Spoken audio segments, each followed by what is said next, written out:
নমস্কার। আজকে যে ভিডিওটি করব একটা হচ্ছে প্রকাশ্যে যৌন কার্য, আর একটা হচ্ছে চরিত্রহীনা নারী।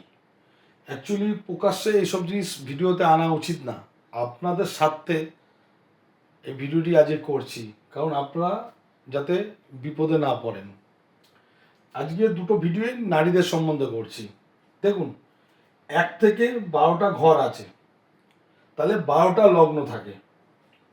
মেষ থেকে মীন পর্যন্ত 12টা লগ্ন। মেষ, বৃষ, মিথুন, কর্কট, সিংহ, কন্যা, তুলা, বৃশ্চিক, ধনু, মকর, কুম্ভ, মীন, এতগুলো লগ্ন আছে।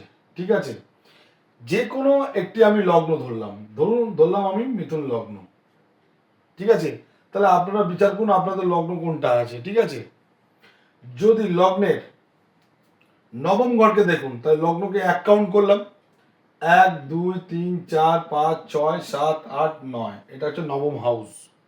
এই নবম হাউসের যে মালিক, ঠিক আছে, এই ঘর তো মালিক আছে, এই নবম হাউসের মালিক যদি দশম হাউসে লগ্নের 10 নম্বর ঘরে যদি বসে এবং তার সঙ্গে যদি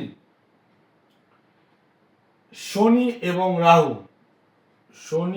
এবং রাহু একসঙ্গে বসে, মানে নবম ঘরের মালিকের সঙ্গে শনি রাহু যদি একসঙ্গে থাকে, তাহলে সেই নারী প্রকাশ্যে যৌন কার্য করবে, তার কোনো লজ্জা বলে কিছু থাকবে না, কোনো বাধা তার কাছে থাকবে না। তাহলে কোন নারী প্রকাশ্যে যৌন কার্য করে তার জন্য এই ছকটা।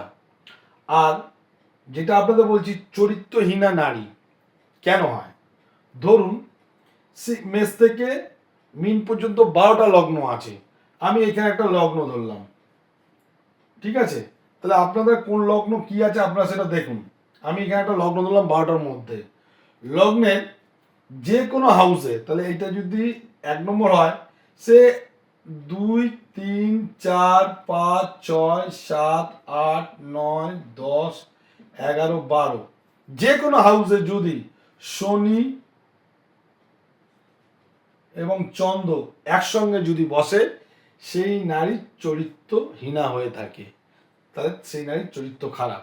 তাহলে আপনি নারীদের সম্বন্ধে জেনে গেলেন, যাকে বিয়ে করতে যাবেন দেখবেন তার জন্মছকে এটা আছে কিনা। ঠিক আছে, ভিডিওটি ভালো লাগলে একটা লাইক আপনাদের কাছে আশা করি এবং ভিডিওটি শেয়ার করুন।